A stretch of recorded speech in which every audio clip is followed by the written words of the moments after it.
If you wake up at night to go to the bathroom once, twice, or even 3 or 4 times, I want you to hear this very clearly. Your bladder is not the problem. I'll say it again because this alone changes everything. Your bladder is not to blame. For millions of people, especially adults over 50, nighttime urination, known medically as nocturia, has very little to do with how strong or weak the bladder is. And yet, most people spend years blaming the wrong organ, drinking less water, or resigning themselves to broken sleep as just part of aging. But it doesn't have to be that way. Tonight, you're going to learn the real reason your body wakes you up at night, why the problem often starts in your legs, not your bladder.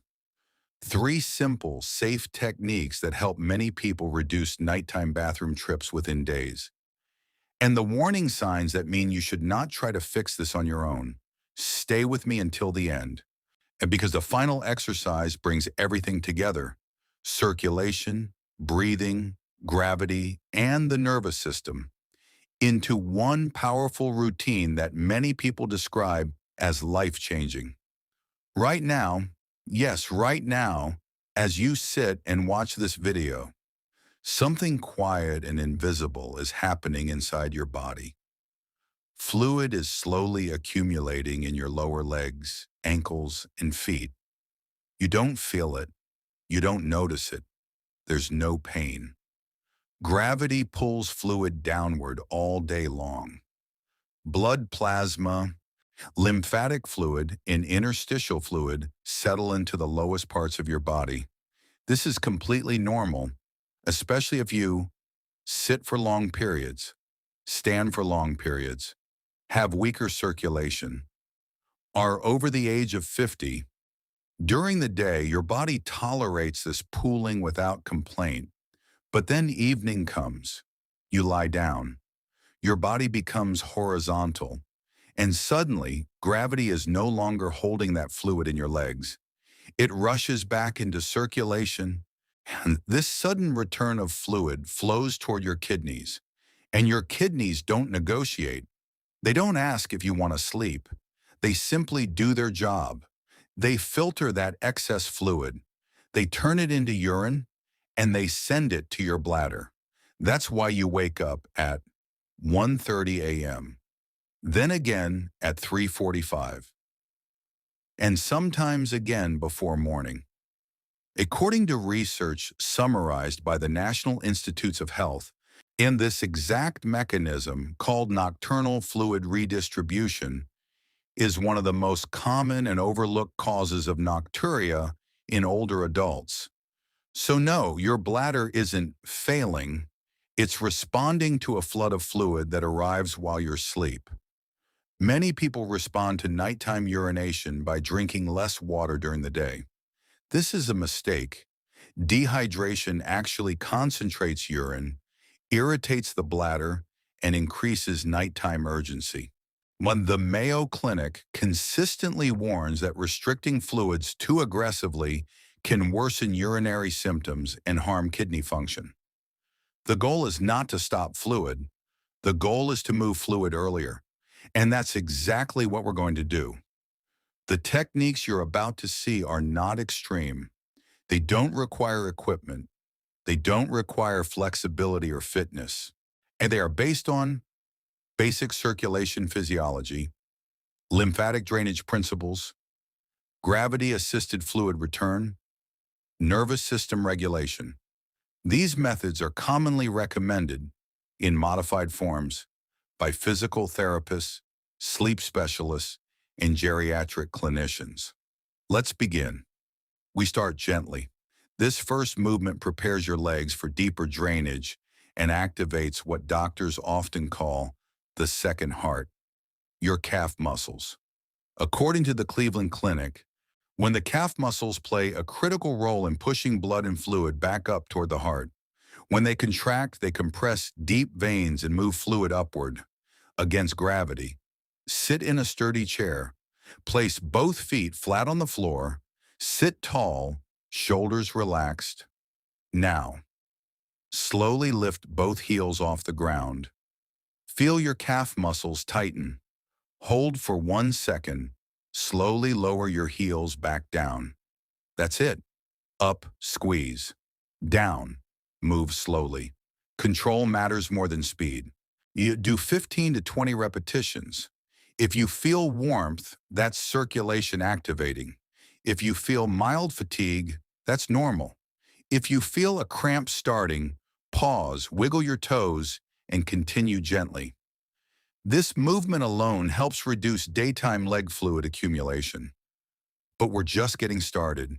Now we go deeper. Even with muscle pumping, fluid can remain trapped inside the tissue of the calves. And this next technique physically moves that fluid upward, the same direction your lymphatic system naturally drains. Sit comfortably. Cross your right ankle over your left knee, forming a figure 4. This relaxes the calf muscle, and relaxed muscle allows deeper drainage. Place both thumbs gently on the center of the calf. You'll feel a subtle groove. This is where major veins and lymphatic pathways run. Wrap both hands around your calf near the ankle. Apply firm, not painful cross pressure. Slowly squeeze upward toward the knee, like wringing out a wet towel. Release. Return to the ankle. Repeat. Do 5 to 6 slow passes. Never massage downward from knee to ankle. That pushes fluid in the wrong direction and can worsen swelling. Finish with 10 long palm strokes from ankle to knee to flush remaining fluid. Switch legs and repeat. Many people notice lighter legs, less ankle puffiness, a mild urge to urinate before bed. That's a good sign. This final technique is where everything comes together. Gravity, breathing, nervous system control. Option A, legs up against a wall. Option B, calves resting on pillows. Your feet must be higher than your heart. This alone triggers fluid return. Place one hand on your chest, one hand on your stomach. You breathe in through your nose for 4 seconds. Hold for 7 seconds. Exhale slowly through your mouth for 8 seconds.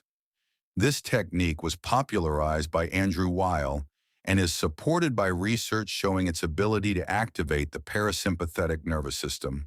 According to studies referenced by Harvard Medical School, this breathing pattern lowers heart rate, reduces cortisol, improves sleep onset, calms bladder urgency. Do 4 full cycles. With eyes closed, mentally relax toes, feet, ankles, calves, knees, thighs, hips, lower back. Imagine heaviness draining inward. Stay here 2 to 3 minutes.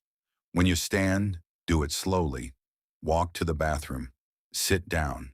Yes, sitting helps relax the pelvic floor and empty the bladder more completely, especially for men. After you finish, lean forward and backward gently, or stand briefly and then sit again. Try once more without straining. This double voiding technique is recommended by urologists to reduce residual urine, a major cause of repeat nighttime trips. These techniques are powerful, but they are not a replacement for medical care when warning signs appear. Do not ignore burning or pain with urination, fever or back pain, sudden worsening of symptoms, weak stream or difficulty starting, men, excessive thirst and large urine volumes.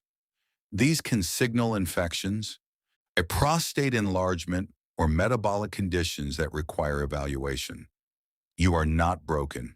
Your body is not betraying you, and sleepless nights are not inevitable. By understanding how fluid moves through your body and working with physiology instead of against it, you can often reclaim deeper, more peaceful sleep. If this video helped you, support this channel by liking and subscribing. It helps this information reach others who are quietly suffering through the same nights you've been enduring. Sleep is not a luxury, it is a biological need, and you deserve it.